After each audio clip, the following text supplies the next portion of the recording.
apresenta Programa Conversando o Evangelho, um encontro aberto e participativo acerca da mensagem de Jesus à luz do Espiritismo, uma produção da equipe Casa Virtual Luz Espírita. Coordenação Cristiane Nobre Campos.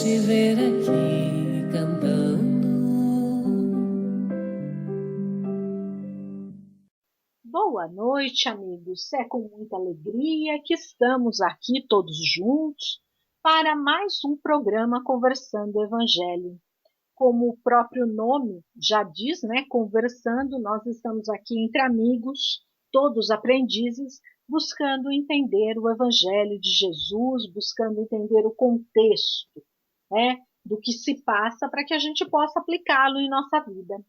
Então, hoje nós estamos com a Ana Paula, com o Devanir, o Donizete, a Elaine, a Ione, o Dr. Joel, a Joísa, que é nova no grupo, o Josimar, a Marli, a Poliana, a Rita, a Sheila e eu, a Cris, que estaremos fazendo leituras e comentários. Temos também a Pamela e a Roseli, que fazem parte do grupo e que estão, na verdade, responsáveis pela nossa página no Facebook. Nós convidamos a todos nesse momento que estiverem nos ouvindo, participando conosco, a entrarem no chat para poderem construir o conhecimento conosco, já que estamos partilhando experiências, estudos que fizemos ao longo da semana, mas é sempre bom a gente poder acrescentar. Quem não puder estar no chat, mas tiver alguma dúvida, algo a acrescentar, pode estar entrando no site e colocando o seu questionamento referente a que programa que é, e nós vamos tentar auxiliar e vamos comentar dentro do que sabemos. Se não soubermos, nós vamos atrás da resposta também. Hoje o nosso tema é doutrina espírita. Já que ao longo deste ano, 2016, nós estaremos conversando sobre o Evangelho à luz da doutrina espírita, antes de iniciarmos propriamente os capítulos 1, 2, 3 do Evangelho segundo o Espiritismo, é importante entendermos e relembrarmos o que é a doutrina espírita. E dentro disso, nós vimos na semana passada que é preciso conhecer o Espiritismo primeiramente, para depois a gente estudar o Evangelho sob a ótica espírita. Então hoje, nosso objetivo é, dentro ainda da introdução do Evangelho segundo o Espiritismo, entender um pouquinho os princípios básicos, relembrar, para que a gente possa depois desenvolver todo o nosso estudo ao longo do ano. Então vamos nesse momento serenar nossa mente, vamos elevando o nosso pensamento ao Pai, vamos nos sintonizando com os nossos mentores espirituais, com os amigos da Colônia Maria de Nazaré e todos os espíritos que nos acompanham neste momento, seja para nos iluminar ou para construir e aprimorar o conhecimento conosco. Pedimos então permissão a Deus neste momento para dar início ao nosso encontro de hoje com a prece de abertura que será feita pelo Devanir. Uma boa noite a todos. Então vamos, neste momento, nos desligar de nossos afazeres materiais, serenar nossos pensamentos, pedindo a Deus, a Jesus, a nossa Mãe Maria Santíssima e aos mentores espirituais, permissão com nossa humilde prece para que possa ser dado início ao programa Conversando o Evangelho. Senhor, ensina-nos a orar sem esquecer o trabalho, a dar sem olhar a quem, a servir sem perguntar até quando, a sofrer sem magoar, seja quem for, a progredir sem perder a simplicidade, a semear o bem sem pensar nos resultados, a desculpar sem condições, a marchar para frente sem contar os obstáculos, a ver sem malícia, a escutar sem corromper os assuntos, a falar sem ferir, a compreender o próximo sem exigir entendimento, a respeitar os semelhantes sem reclamar consideração, a dar o melhor de nós, além da execução do próprio dever, sem cobrar taxas de reconhecimento, Senhor, fortalece em nós a paciência para com as dificuldades dos outros, assim como precisamos da paciência dos outros para com as nossas próprias dificuldades. Ajuda-nos para que a ninguém façamos aquilo que não desejamos para nós. Auxilia-nos, sobretudo, a reconhecer que a nossa felicidade mais alta será invariavelmente aquela de cumprir seus desígnios, onde e como os queiras, hoje, agora e sempre. Que assim seja.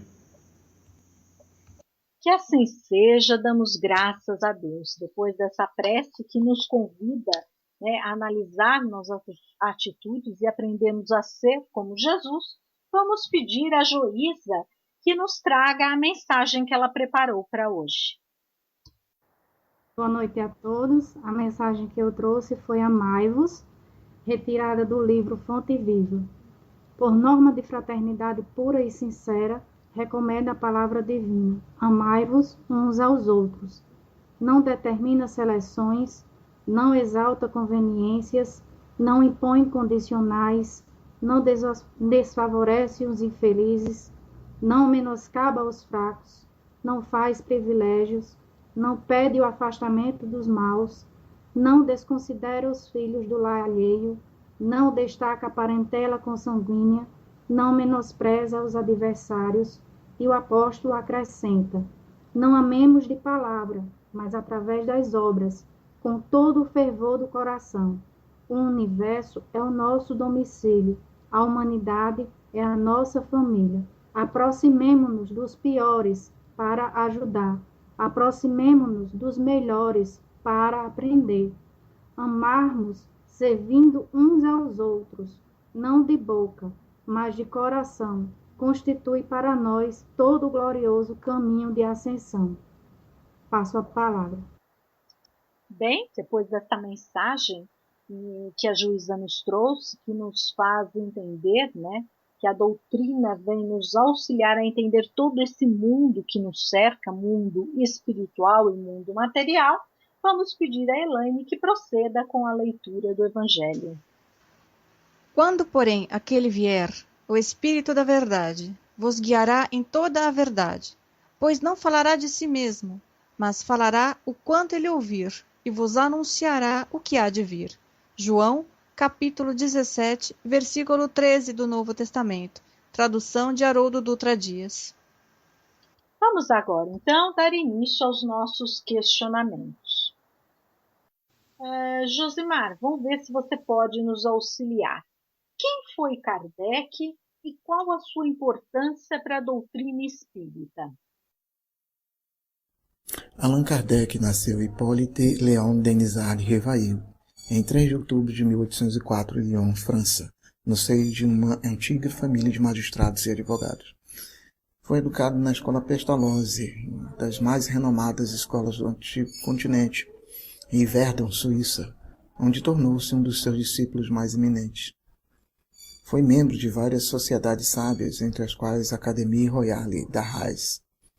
De 1835 a 1840, fundou em seu domicílio cursos gratuitos, onde ensinava química, física, anatomia comparada, astronomia e outras ciências. Então, antes que o espiritismo lhe populasse e imortalizasse o pseudônimo Allan Kardec, já havia Rivail firmado, bem alto no conceito do povo francês e no respeito das autoridades e professores, a sua reputação de distinguido mestre da pedagogia moderna, com seu nome escrito em importantes obras bibliográficas.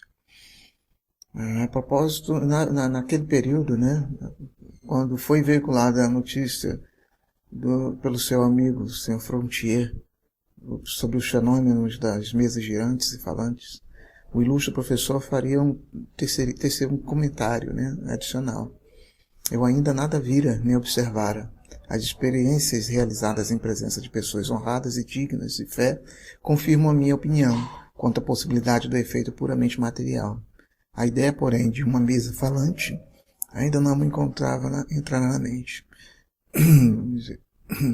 Por volta de 1855, desde que duvidou das manifestações dos espíritos, Allan Kardec entregou-se à observação perseverante sobre esse fenômeno e se empenhou principalmente em deduzir-lhe as consequências filosóficas.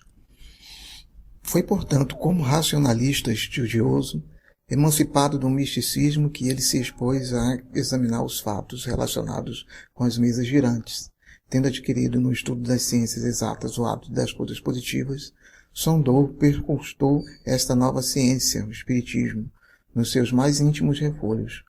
Buscou explicar-lhe tudo, porque não costumava aceitar ideia alguma sem lhe conhecer o como e o porquê. Em maio de 1855, foi convidado para assistir a uma reunião na casa da senhora Plenet Maison, onde presenciou pela primeira vez o fenômeno das mesas girantes, que saltavam, corriam, entre outros, né? Em condições tais, que depõe ele mesmo, né? Que não deixavam margem a qualquer dúvida. Viu ainda as respostas inteligentes que, por meio de pancadas, a mesa fornecia, e assistiu a alguns ensaios da escrita mediúnica no Ardósia, com auxílio do primitivo processo de cesta de bico, descrita em um livro dos médiuns. Então, Allan Kardec foi o fundador, né? Na verdade, o criador do Espiritismo. Até mesmo a expressão Espiritismo foi criação dele para designar, para nomear, né, a esse estudo desse fenômeno que tanto instigou sua curiosidade, o seu senso crítico como cientista e pesquisador. Então, foi através desse estudo que foi possível a codificação das obras básicas do Espiritismo e podemos dizer que o Espiritismo em si, não existe Espiritismo que não seja kardecista, né? Algumas vezes a gente encontra pessoas que dizem que participam de um centro não kardecista. Não existe espiritismo fora do kardecismo, né? Mesmo porque, como nós vimos, esse termo, essa designação foi criada exatamente para nomear esse fenômeno estudado pelo professor Rivail em 1855. Bem, diante do que o Josimar nos trouxe, né, ficou clara a importância de Kardec, já que ele foi o responsável por compilar e trazer para nós a doutrina espírita. Assim, o Josimar explicou muito bem, não existe espiritismo que não seja kardecista, já que foi Kardec quem criou esse termo e a doutrina. Então, é um erro quando falam, por exemplo, espiritismo ubandista. Não é espiritismo ubandista. Espiritismo só pode ser aquele que segue a doutrina de Kardec. Então, ou é umbanda ou é espiritismo. Não existe esse espiritismo kardecista. Dando continuidade, então, nós vamos passar a perguntar para a Rita. Rita, a doutrina espírita é uma religião?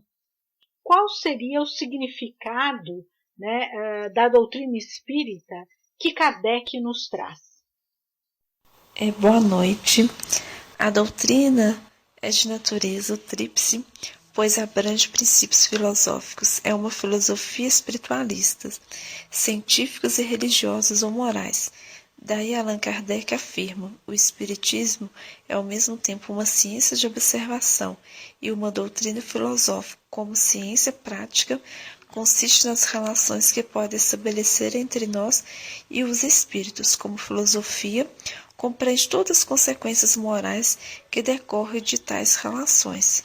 Tendo como referência essa orientação, o espírito de Emmanuel elucida, podemos tomar o espiritismo simbolizado como triângulo de forças espirituais, a ciência e a filosofia, vinculados à terra, e essa filosofia, porém, a religião, e o ângulo divino que liga ao céu, e acrescenta: no aspecto científico e filosófico, a doutrina sempre será um campo nobre de investigações humanas. como outros movimentos coletivos de natureza intelectual, que visam o aperfeiçoamento da humanidade. No aspecto religioso, todavia, repousa sua grandeza divina, pois constitui a restauração do Evangelho de Jesus, estabelecendo a renovação definitiva do homem para a grandeza do seu imenso futuro espiritual. Em linhas gerais, o aspecto filosófico analisa a criação divina, explicando por que Deus criou o homem, qual é a sua origem e sua destinação, refletindo sobre as causas da felicidade e infelicidade humana. O aspecto científico fornece comprovações a respeito da natureza e imortalidade do espírito, a influência exercida pelos espíritos e o intercâmbio mediúnico estabelecido entre encarnados e desencarnados. O aspecto religioso trata das consequências morais do comportamento humano, definido pelo uso do livre-arbítrio e governado pela lei de causa e efeito. A melhoria moral, orientada pelo Espiritismo, fundamentada-se nos preceitos doutrinários do Evangelho de Jesus, considerando modelo e guia da humanidade. Para o homem, Jesus representa o tipo da perfeição moral que a humanidade pode aspirar na Terra. Deus nos ofereceu como mais perfeito modelo, e a doutrina que nos ensinou é a mais pura expressão de sua lei. A Rita nos trouxe o conceito do tríplice aspecto da doutrina espírita. Então fica muito claro para nós, que enquanto religião, nós somos convidados, através dos ensinamentos da doutrina espírita, a sermos cartas vivas de Jesus, não somente nos fixando em preceitos, dogmas, mas vivendo a religião como exemplo vivo de Jesus aqui no orbe. Vamos então dar continuidade agora, perguntando para a Ana.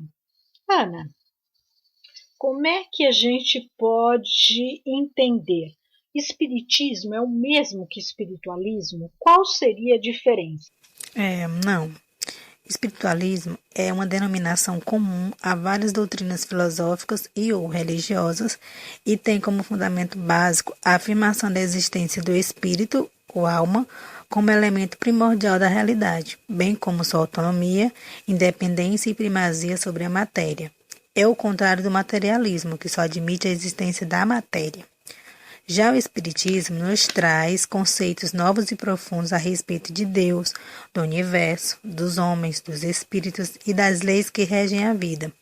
Nos faz ver quem somos, de onde viemos, para onde vamos, qual é o objetivo da nossa existência e qual a razão da dor e do sofrimento.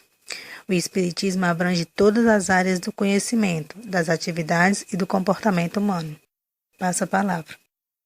Não. Espiritualismo é o oposto do materialismo.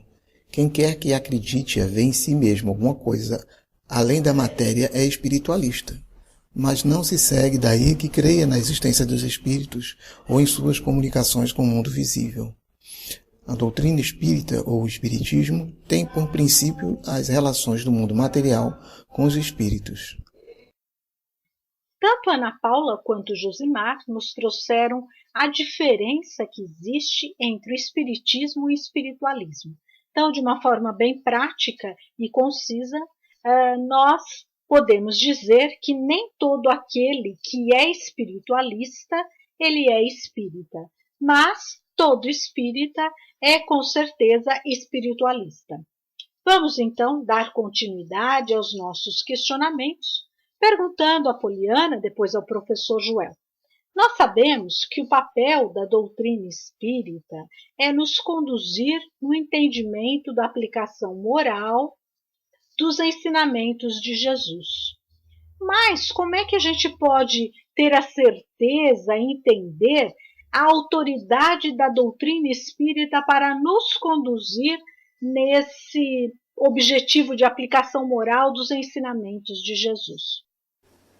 Bem, para a gente entender essa questão, primeiramente a gente tem que entender o que vem a ser a autoridade, o significado de autoridade. E tem um texto de Alberto Boella que explica de uma forma simples e tranquila isso, né? E que geralmente, ele diz que geralmente quando a gente fala em autoridade, a gente associa a palavra a algo relacionado a questões de obediência, né? De forma que nós temos uma figura que manda, né? Que é um superior, e aquele que obedece.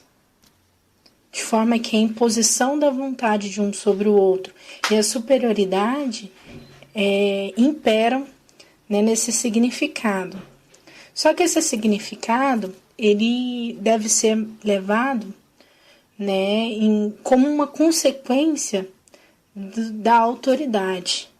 E isso se dá geralmente em relações de obediência, né? Então nós temos aí uma autoridade que expressa uma relação de obediência.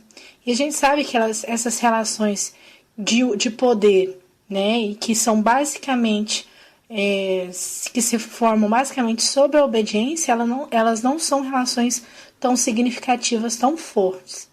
Por isso que nós devemos entender a autoridade com o sentido de conhecimento, né? É um ato em que se reconhece o saber que é superior de uma pessoa em relação à outra.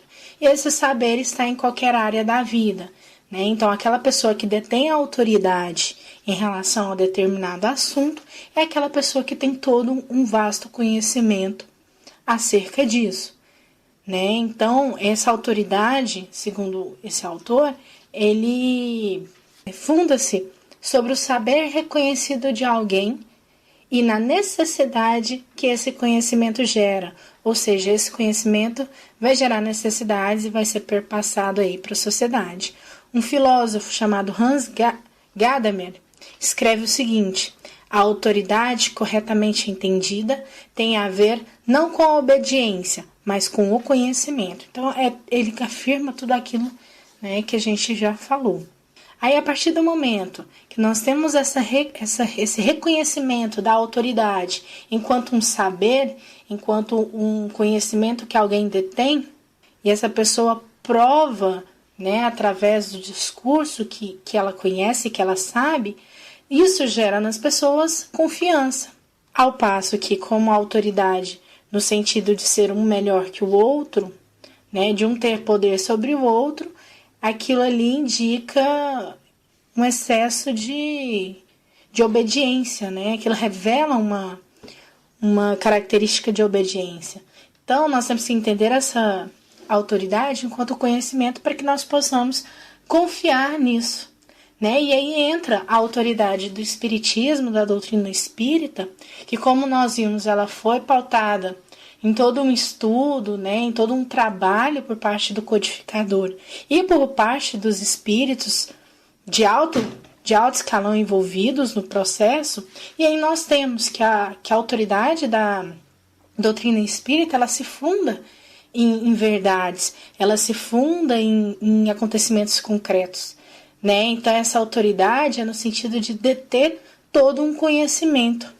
E aí, por fim, né, a gente percebeu que e trazemos isso, é que a finalidade última da autoridade é o progresso existencial dos que a acatam.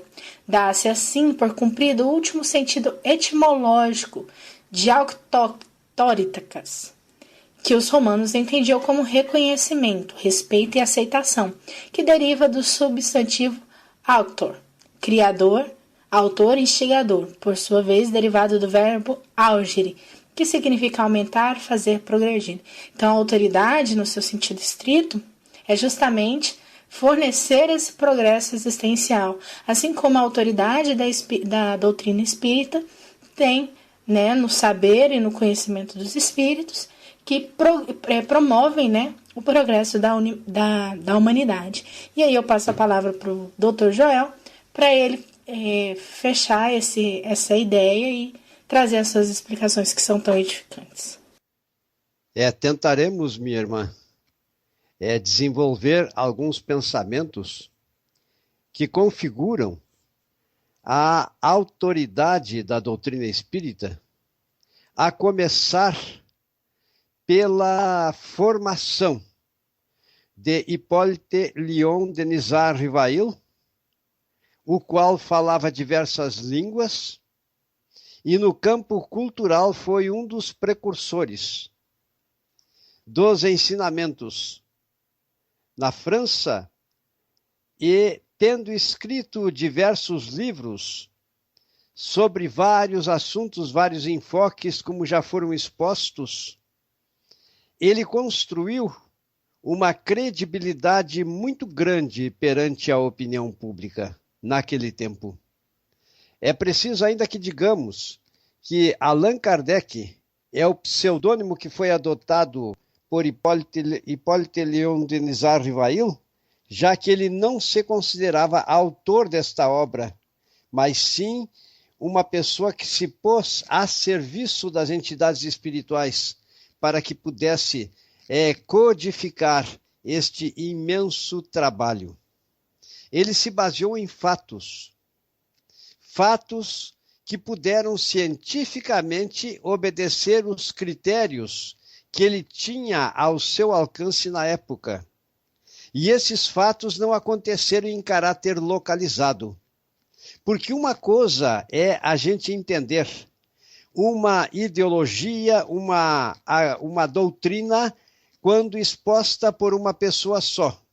Mas quando de maneira simultânea os eventos acontecem em várias regiões do planeta Terra, tal como se verificaram, estes fatos não deixam dúvidas, porque um dos cuidados que Kardec teve, porque pelo plano da espiritualidade na Terra existiam pessoas naquele tempo que tinham os atributos mediúnicos em si e que viabilizaram a forma grandiosa, repetida desses fenômenos de manifestações físicas e também pensamentos verbalizados pela mediunidade que foram registrados em vários pontos do planeta. E um dos cuidados que Kardec teve foi espalhar em várias regiões do seu país especial e nos países vizinhos da França,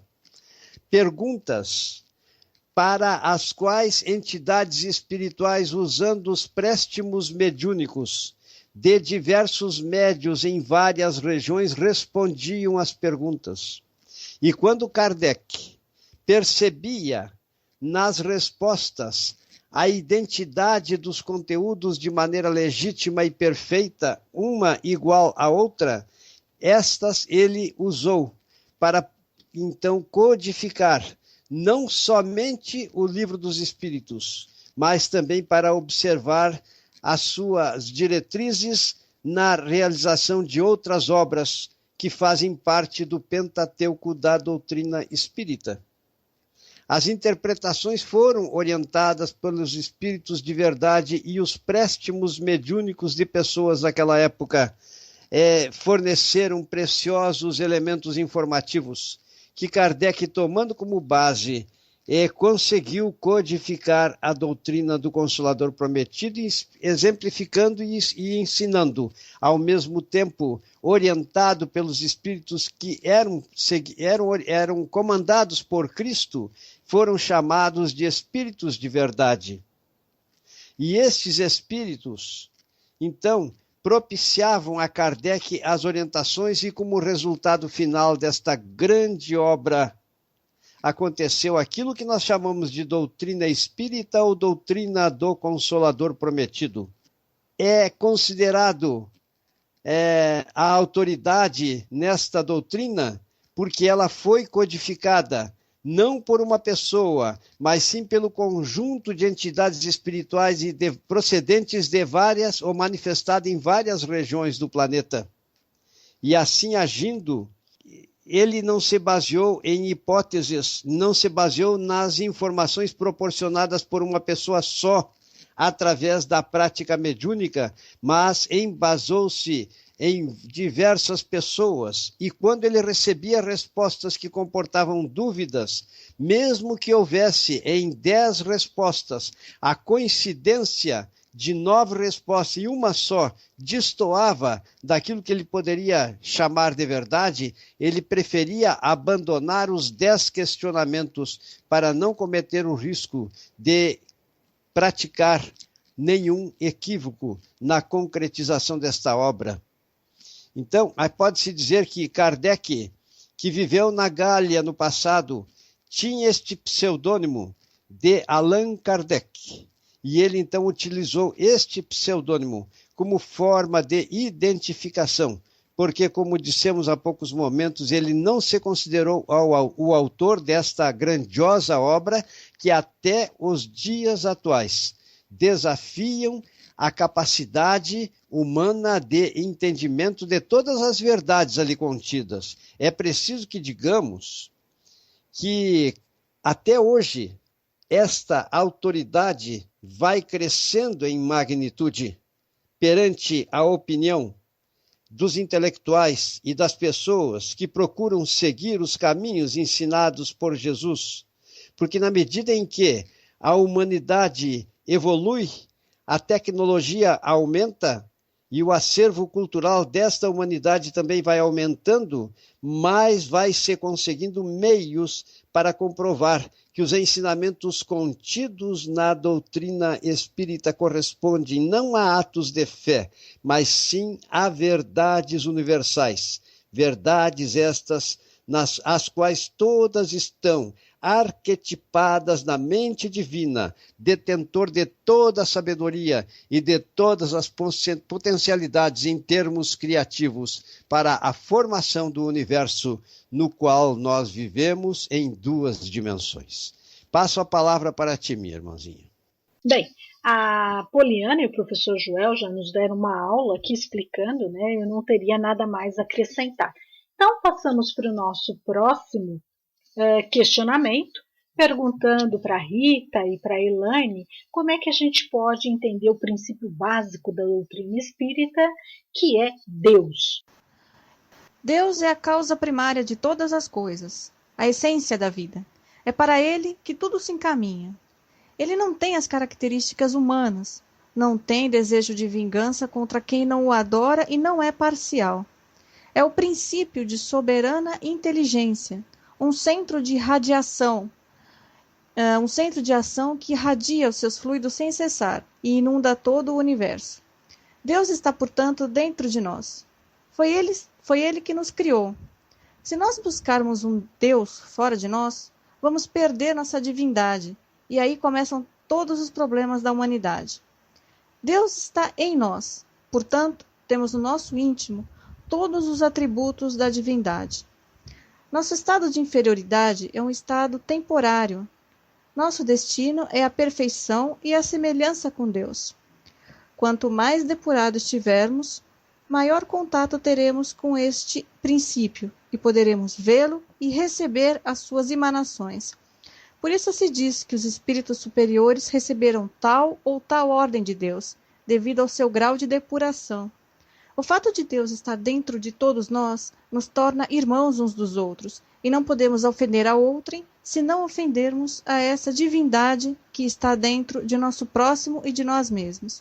É o namastê dos hindus. Para maiores detalhes sobre a divindade, eu recomendo a leitura do capítulo 2 de A Gênese e os Milagres e as Predições segundo o Espiritismo de Allan Kardec. A existência de Deus é o primeiro assunto do Livro dos Espíritos, Allan Kardec, e a falange dos Espíritos de Verdade. Entender a necessidade de nos falar primordialmente sobre isso, pois crer em Deus não só emocionalmente, mas também racionalmente, irá nos favorecer a compreensão de toda a sua criação. Passo a palavra. Esta questão também foi muito bem respondida. Então, vamos dar continuidade perguntando ao Devanir. Como podemos entender o segundo princípio, existência e imortalidade do espírito? Primeiramente, devemos entender que a imortalidade dos espíritos constitui um dos princípios fundamentais da doutrina espírita. É claro que nós, seres espirituais, somos imortais. A morte atinge tão somente o corpo material, que é perecível, mas a alma ou o espírito nada sofre, pois sobrevive ao fenômeno chamado morte e prossegue em sua marcha incessante rumo à perfeição, que é a meta para a qual fomos criados. A vida do espírito é que é eterna, a do corpo é transitória e passageira. Quando o corpo morre, a alma retoma a vida eterna, conforme o Livro dos Espíritas, número 153. O essencial está em que o ensino dos Espíritos é eminentemente cristão. Apoia-se na imortalidade da alma, nas penas e recompensas futuras, na justiça de Deus, no livre-arbítrio do homem, na moral do Cristo. Logo, não é antirreligioso, conforme também o Livro dos Espíritas, número 222. Demonstrando a existência e a imortalidade da alma, o Espiritismo reaviva a fé no futuro, levanta os ânimos abatidos, faz suportar com resignação as vicissitudes da vida, também no Livro dos Espíritas, conclusão número 3. E conforme André Luiz, no livro Libertação, já a expressão segunda morte é aplicada no plano espiritual aos casos em que há a perda do veículo perispiritual ou corpo espiritual, a que se refere Paulo de Tarso em uma de suas epístolas, o qual, embora estruturado em um tipo de matéria mais rarefeita, seria também transformável e perecível como os corpos físicos. Do mesmo modo que há companheiros que se desfazem do veículo perispiritual rumo às esferas sublimes, os ignorantes e os maus, os transviados e os criminosos também perdem um dia a forma perispiritual. Pela densidade da mente, saturada de impulsos inferiores, não conseguem elevar-se e gravitam em derredor das paixões absorventes que por muitos anos eles geraram em centro de interesses fundamentais. Grande número, nessas circunstâncias, normalmente os participantes de condenáveis delitos imantam-se aos que se lhes associaram nos crimes, diz Gubbio, livro Libertação, capítulo 6, páginas 84 a 86. De forma resumida, diz Paulo Najai, a morte do corpo perispiritual ou segunda morte ocorre quando o espírito, em sua caminhada para Deus, passa a reencarnar em mundos nos quais necessita de um corpo espiritual mais sutil. Esse fato pode ocorrer também no caso da formação de ovoides, quando uma ideia obsessiva de ódio ou vingança, por exemplo, destrói momentaneamente o corpo espiritual. É de se notar, porém, que o fato designado pela expressão segunda morte não atinge a alma ou espírito por sua imortalidade, mas tão somente o veículo que ela utiliza, o qual será substituído no momento oportuno, porque a alma, como já vimos, é imortal. Passo a palavra. Uau! O Devanir nos trouxe o conceito e a explicação tão perfeita que eu não teria mais nada a acrescentar. Nosso grupo está ficando cada vez melhor, a gente aprende cada vez mais. Então a gente aproveita nesse momento e pergunta para Sheila. Como é que a gente pode entender, então, o nosso terceiro conceito, princípio básico, que seria a reencarnação? Reencarnação é o retorno do espírito à vida material em um novo corpo ligado definitivamente a este desde o momento da concepção. É a prova da justiça de Deus, é possibilidade de melhoramento progressivo, é a lei da evolução, que a mesma é universal. Todo o universo está sujeito a esta lei. Quanto maior a evolução, maior a liberdade e, consequentemente, maior a responsabilidade. É o livre-arbítrio, lei de causa e efeito. Nós construímos a nossa evolução e escolhemos o caminho a percorrer. Com a reencarnação, é revelado também o planejamento feito no plano espiritual, nosso mundo de origem e destino após a morte do corpo físico. A reencarnação fundamenta todo o nosso desenvolvimento moral e intelectual. Sem ela, a existência física perderia a perspectiva de uma vida futura, o que nos levaria ao materialismo. Com ela, todo sofrimento encontra sua explicação lógica, reacendendo assim a esperança num futuro mais promissor. Deus é tão perfeito em suas escolhas e com relação a nós que somos seus filhos, que Ele nos dá com a reencarnação a possibilidade de podermos assim evoluirmos existência após existência, sem que com isso nós passamos a regredir. Podemos estacionar durante um período, sim, mas mesmo assim teremos tempo para que possamos renascer e nos aperfeiçoar naquilo do qual nós somos ainda um tanto, vamos dizer assim, fechados e com relação àquilo ao que nós temos que melhorar, aos nossos erros, aos nossos vícios, vamos dizer assim. Afinal de contas, Deus quer que nós sempre quer com que a gente sempre dê um passo à frente e não que fiquemos no mesmo lugar durante muito tempo. Claro que existem pessoas que reencarnam várias vezes e, infelizmente, em algum percurso dessa existência, pode derrapar naquele erro ao qual teria que superar para passar por uma evolução. Mas Deus, em sua perfeição e sendo um Pai tão bondoso quanto Ele é, nos dá a possibilidade de voltarmos e assim tentarmos, sim, conseguir evoluir toda a vida para que cheguemos à perfeição. Passo a palavra. Mais uma vez, nada a acrescentar. Assim, continuando, como é que a gente pode entender a comunicabilidade dos espíritos? Ione Poliana. A comunicabilidade dos espíritos com os encarnados é um fato antiquíssimo, com a única diferença de que no passado ela era conhecida somente pelos chamados iniciados, e na atualidade, com o espiritismo, tornou-se um fenômeno generalizado.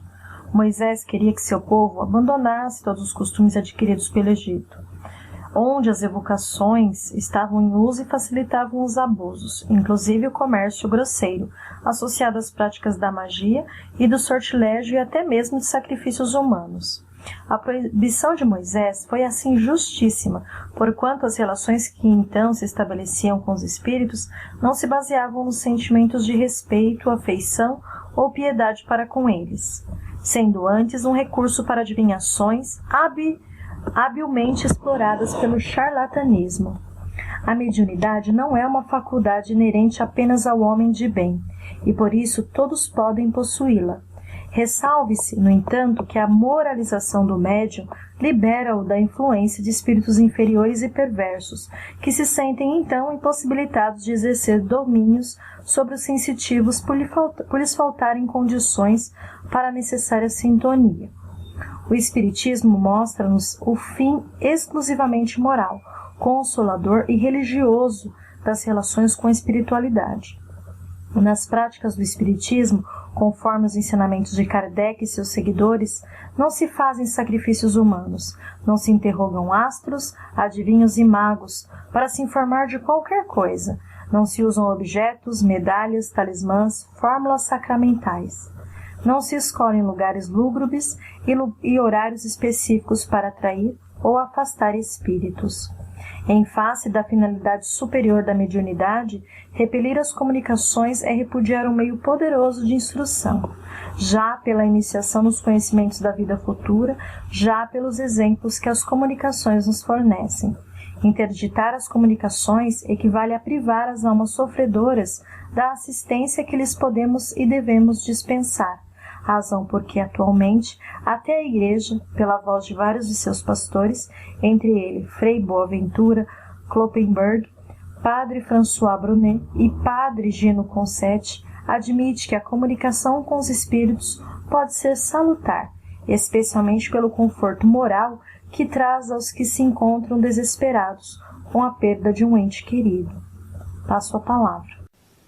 Bem, o princípio da comunicabilidade dos espíritos, como a palavra diz, comunicabilidade, comunicação, é justamente um dos princípios pelos quais despertam o interesse do estudo para a doutrina. Então, como já foi citado anteriormente, a criação, com a decodificação do Espiritismo, essa decodificação veio por meio da comunicação dos espíritos. Então, o princípio básico que norteia essa doutrina é o fato de que nós, seres humanos encarnados, podemos nos comunicar, trocar experiências, trocar ideias, sofrer influências por espíritos que estão, já no plano espiritual. E aí, na introdução do livro dos Espíritos, traz algumas informações acerca desse princípio de comunicação e que, com relação a isso, podem ser, por exemplo, tais comunicações serem ocultas ou ostensivas, ocultas por forma de influências, da influenciação, ostensiva de uma forma mais vista, mais prática, como a escrita, a palavra, as manifestações materiais, as manifestações por meio do médium, que é um instrumento de comunicação, a atração dos espíritos em relação às pessoas que estão encarnadas, de acordo com a faixa vibratória e o interesse, e a relação dos espíritos superiores e dos inferiores, e de como isso se dá entre os encarnados. Então, comunicabilidade dos espíritos nada mais é do que o potencial de se comunicar com nós, seres humanos. Nada também a acrescentar, continuando, perguntamos ao professor Joel. Professor Joel, como é que nós podemos entender o quinto princípio, que seria a pluralidade dos mundos habitados? A própria pergunta já traz em si as respostas e está relacionada com as ponderações que acabamos de fazer. Porque, na verdade, no passado, quando disse Cristo, não se turbem os vossos corações, há muitas moradas na casa do Pai, e se assim não o fosse, eu já vou-lo teria dito, correspondia a informações necessárias para confortar os discípulos e confortar aqueles que já se achavam relacionados com esse Espírito de verdade, com este Consolador prometido, porque vivenciar e aprender os ensinamentos que Jesus transmitiu, mas não todos os ensinamentos.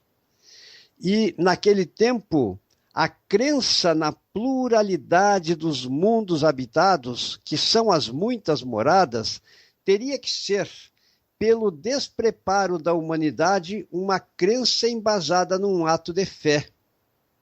Hoje em dia, podemos dizer que esta base, que é a nossa fé, que sempre existiu, está apoiada em recursos científicos que aparecem cada vez mais, pois vivemos um período no qual as sondas espaciais estão sendo lançadas no mundo, ou melhor, no espaço, no universo, e cada vez mais estas sondas espaciais, via informática, transmitem mensagens que são decodificadas por supercomputadores, os quais fornecem as imagens que os homens estão obtendo cada vez mais profusamente a respeito destas moradas, onde encontram a presença de condições atmosféricas, presenças de substâncias, presença de água, todas elas compatíveis com a vida. Aqui em casa, por exemplo, tenho livros antigos que falavam que era impossível a existência de vida no planeta Marte. Embora não esteja ainda demonstrado esta afirmativa, já se sabe, porque o argumento que antes utilizava era que faltava água no planeta Marte. Já se descobriu água corrente, fluente no planeta Marte. E água congelada no planeta Marte. Já se fala em colonizar o planeta Marte. Então percebam, meus irmãos, já se encontrou diversos orbes que preenchem os requisitos necessários para que a vida exista, assim como existe aqui na Terra. Então, nós entendemos que com uma base científica, cada vez mais vai aumentando o entendimento do homem, para que ele possa entender que realmente aquilo que Cristo disse era uma verdade universal que ele já sabia, porque ele veio da coexistência da mente divina que é Deus. Ele foi o maior presente que a humanidade poderia ter recebido. E agora nós temos as provas científicas que vão tornando cada vez mais clara e robustecendo a nossa certeza a respeito das muitas moradas da casa do Pai e a pluralidade das existências nestas moradas, como meio para conseguirmos o nosso trajeto evolutivo. Passo para ti a palavra, minha irmã Cris. O professor Joel nos trouxe de forma muito clara e precisa, né, a pluralidade dos mundos habitados. Então, não teria nada a acrescentar e pergunto para o Devanir em termos de encerramento. Diante de tudo que nós aprendemos, vimos aqui os principais pontos da doutrina espírita, os princípios. Qual seria a importância do espiritismo para nos auxiliar em nosso aprendizado espiritual? Bem, o Espiritismo é uma doutrina revelada pelos espíritos superiores, através de médiuns, organizada e codificada no século XIX pelo educador francês Allan Kardec. O Espiritismo é ao mesmo tempo filosofia, ciência e religião, conforme já foi bem explicado pelos colegas. O conhecimento espírita abre-nos uma visão ampla e racional da vida, explicando-a de maneira convincente e permitindo-nos iniciar uma transformação íntima para melhor. No entanto, a maioria das pessoas, vivendo a vida atribulada de hoje, não está interessada nos problemas fundamentais da existência. Se preocupam apenas com seus negócios, com seus prazeres, com seus problemas particulares. Acham que questão como a existência de Deus e a imortalidade da alma são da competência de sacerdotes, de ministros religiosos, de filósofos e teólogos. Quando tudo vai bem em suas vidas, elas se lembram de Deus, e quando se lembram é apenas para fazer uma oração, ir a um templo, como se tais atitudes fossem simples obrigação das quais todas têm que se desincumbir de uma maneira ou de outra. A religião, para elas, é mera formalidade, uma coisa que as pessoas devem ter, e nada mais. No máximo, será um desencargo de consciência para estar bem com Deus. Tanto assim, que muitos nem sequer alimentam firme convicção daquilo que professam, carregando sérias dúvidas a respeito de Deus e da continuidade da vida após a morte. Quando, porém, tais pessoas são surpreendidas por um grande problema, a perda de um ente querido, uma doença incurável, uma queda financeira desastrosa, fatos que podem acontecer na vida de qualquer pessoa, não encontram em si mesmas a fé necessária, nem a compreensão para enfrentar o problema com coragem e resignação, caindo invariavelmente no desespero, onde entra a importância da doutrina que atende a todos esses questionamentos, que é o Espiritismo. Passo a palavra. O Devanir nos trouxe uma conclusão, se a gente pode colocar assim, muito clara do assunto de hoje. Então, neste momento, eu não teria nada mais a acrescentar, né? Seria inoportuno fazer considerações muito longas. Só lembramos que, na verdade, a doutrina espírita ela tem por objetivo maior, na verdade, tornar-nos homens melhores, né? Então, a crença no espiritismo ela só vai poder ser proveitosa àquele de quem se pode dizer vale mais hoje do que ontem, ou hoje nós somos melhor do que ontem e amanhã com certeza seremos melhores do que hoje. Isso implica entender que toda doutrina filosófica, toda religião só fará sentido se promover o homem e auxiliá-lo em sua melhoria. Estamos aqui na Terra para o aprimoramento íntimo, para sermos melhores do que já fomos, para crescermos um tanto mais no amor. Vamos agora, então, pedir ao professor Joel que faça a nossa prece de encerramento. Jesus, Divino Mestre, mentores espirituais amigos, especialmente os irmãos espirituais da Colônia Maria de Nazaré, suplicamos a vossa ajuda para que este projeto possa, na forma de semeadura de sementes evangélicas, espalhar-se no planeta inteiro, para que as pessoas que tenham atingido o grau de hierarquia psíquico necessário aceitem estas verdades universais e possam, dentro dos ensinamentos de Jesus, nosso modelo e nosso guia, adquirir as condições necessárias para que possam desenvolver em si aqueles atributos indispensáveis, a fim de que consigam, preenchendo estes requisitos, adquirir as condições que são tão imprescindíveis para serem parte da família totalmente cristianizada, quando a nossa terra tenha se tornado definitivamente, no seu trajeto que já está acontecendo, um mundo de regeneração. Obrigado, mentores espirituais amigos, que nos auxiliaram a todos nós do Grupo Cavili. Bênçãos para todos esses irmãos e que nos permitem prosseguirmos e até mesmo prosseguir desenvolvendo estes e outros temas que comprovam que Deus é o detentor de todos os conhecimentos universais e nós apenas nos apropriamos destes conhecimentos através da pesquisa.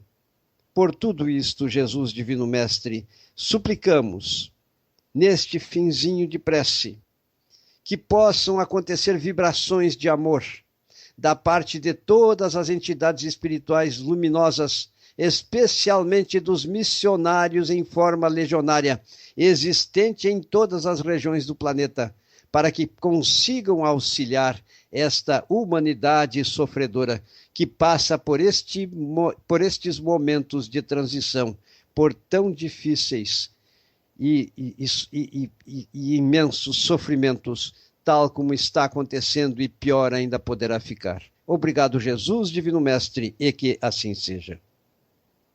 Que assim seja, damos graças a Deus. Desejamos a todos uma noite tranquila, uma semana repleta de oportunidades em que a gente possa semear as palavras de Jesus e nos encontramos logo mais na próxima sexta-feira.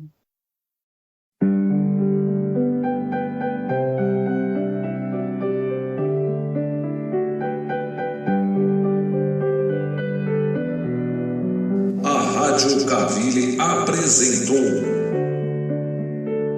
Programa Conversando o Evangelho, uma produção da equipe Casa Virtual Luz Espírita. Acesse www.cavili.com.br